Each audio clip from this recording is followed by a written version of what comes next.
Hey everyone, we're talking about the importance of education because, as we know, education is as important as food, water and medicine, especially in crisis areas. In the latest emergency lessons video, we saw Anjali and Amosha from Nepal, and they showed us what school means to them in emojis. So these are the two emojis that I would use to sum up my school experience. This one is generally happy and laughing because I had a lot of great moments at school. School made me laugh so many times, my friends did. And it was generally an amazing experience.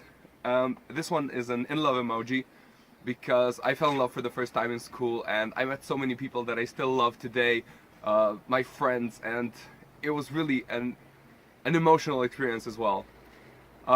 Seeing as this is the last video of the Emergency Lessons campaign, I would like to thank everyone for being with us, for supporting us, for watching us, for sharing us, interacting, everything that you did. You were great, and thank you again for everything. So, tell us what school means to you in emojis, share this video, and I'm sure we're going to see each other soon.